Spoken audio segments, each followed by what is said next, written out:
Ahoy folks, Tris here with a quick news update on Pokémon Sword and Shield.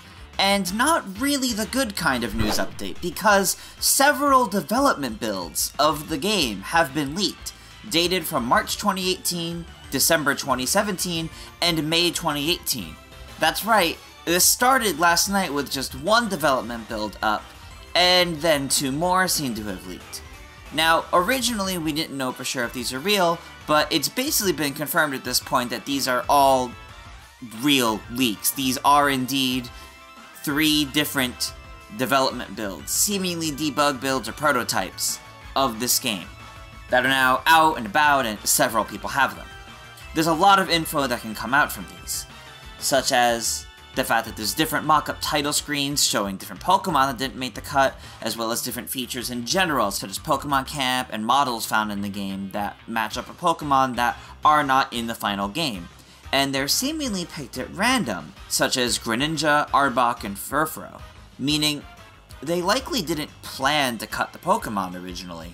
That was probably a decision made much later on due to perhaps how busy these games ended up getting and how difficult it was to manage all of the Pokemon. There's different mock-up title screens. Some are just the game logo, and some feature a bunch of different Pokemon and Mega Evolutions that were not in the final game. Much of these builds seem to be built off of a mix between Pokemon Sun and Moon and Pokemon Let's Go Pikachu and Eevee. There's a lot of work-in-progress maps that are really unfinished in many areas, including simply just untextured shapes that are laid out just for the geography. A lot of the menus also seem to be placeholder, mostly using leftover assets from Pokemon Let's Go, though the UI is really rough and early and actually seems to pull a lot of the red and blue color scheming that Sword and Shield tends to follow.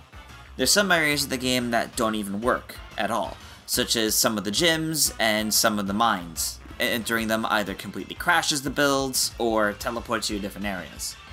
We can tell from these early builds that the Pokemon camping, as well as Dynamaxing, were planned very early on, as there's early versions of them here. Dynamaxing is pretty prototyped here, mostly looking about the same as it does in-game, but completely different backgrounds and visual effects, and it's not really animated. And the camping uses a lot of reused assets from Pokemon Let's Go, Pikachu and Eevee. I'm not certain how many Pokemon are in these 3 builds. I've seen 20 total tossed around, but that might only be for the March 2018 build. I haven't seen if that number has gone up or down for the December 2017 or May 2018 builds. But in the most recent build, being from May 2018, there's also a bunch of early music, and many more cities and gyms in their early forms. There's also some level of character customization, as well as plenty of random T-posed models, likely for different cutscene related NPCs. Perhaps the biggest find from this leak, in my opinion at least, are fully storyboarded cutscenes. So you have like full storyboards showcasing how these cutscenes are meant to play out, such as the opening cutscene, cutscenes tied to the gym challenge, and some cutscene interactions between Leon and Raihan. And based on how these storyboards look, I don't even think they match up with some of the ones from the final game.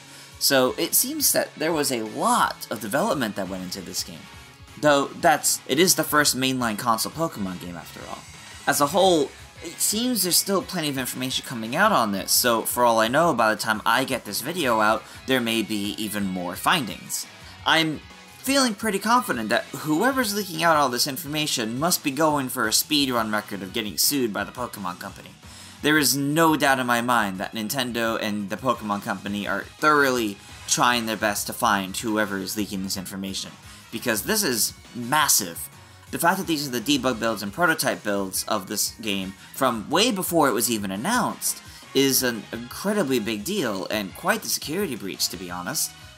There's plenty of information that the players and definitely consumers are definitely not supposed to be seeing here.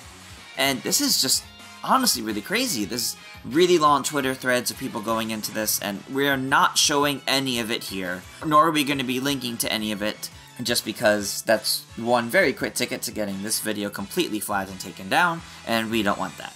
But yeah, this is insane, and for all we know, there may be more to come soon from all this. But what do you guys think of all these builds leaking from early versions of Pokémon Sword and Shield? Are you surprised? I certainly am. Do you guys find any of the leaked information to be interesting? Let us know down below. As always, thank you guys for watching, and make sure to subscribe to GameXplain for plenty more on Pokémon Sword and Shield, including our live stream for the Crown Tundra releasing tonight, and other things gaming as well. Until next time, farewell.